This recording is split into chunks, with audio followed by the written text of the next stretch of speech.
It's only 8 a.m. and you're already in combat mode with your children. You've already had 3 arguments with them, you've raised your voice, and you feel you've lost control of the day, even though it's barely started. Wouldn't you love to have a reset button to rewind and start over again? Unfortunately, that doesn't exist, but there are several ways to start over and put the attitudes that disrupt family harmony behind you. Oftentimes, we inadvertently find ourselves in this situation because we are falling prey to a spiral of reactions that rob us of our ability to respond rationally, and which put us on the defensive.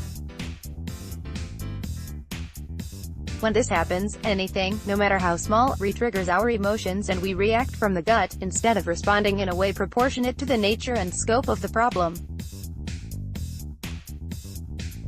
It may be that your kids really are acting up, but when you react by losing your temper, you aren't helping things at all, rather, you're letting them control you. This is why the first step to start again is to become aware that you're not being rational in your responses, but are reacting out of sheer emotion. Calm down. Once you realize this, it's then necessary to take time to calm down. Try regulating your breathing, or use visualization exercises, or any other calming technique that will help you become centered on the reality before you, and help you put things back into perspective.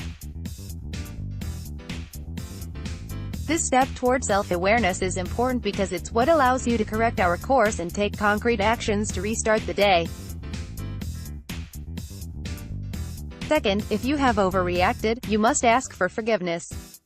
It's an act of humility that also teaches our children an important lesson, that parents can be wrong, too, and can react in ways that aren't appropriate, but that they also have the courage to apologize and start over.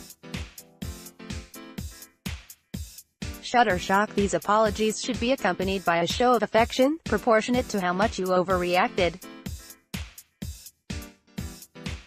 It could be a hug, a written note, or anything else you know they'd appreciate.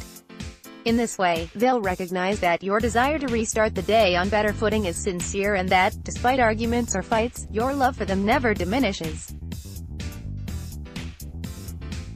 Identify the problem, and solutions. Of course, not everything is magically fixed with these simple gestures. To truly start over again, it's necessary to recognize what attitudes or situations actually led you to lose your temper or feel out of control. You need to identify them, and work together with your kids, and possibly your spouse, to improve them, finding appropriate solutions to avoid the situation from happening again.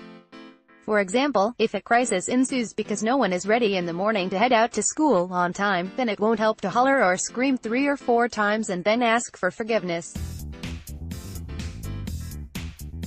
You need to consider whether you need to get up earlier, or have your spouse be in charge of getting the kids out of bed instead, or if it might be useful to give the children an alarm clock so that they can wake and rise on their own, instead of wearing yourself out for 20 minutes trying to get them out of bed.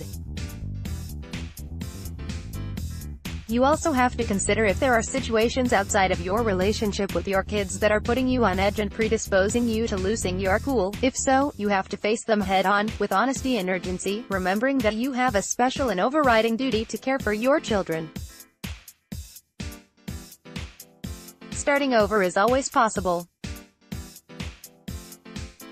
The important thing is that we develop the ability to recognize that sometimes we overreact to events and situations, due to fatigue or to an accumulation of stress.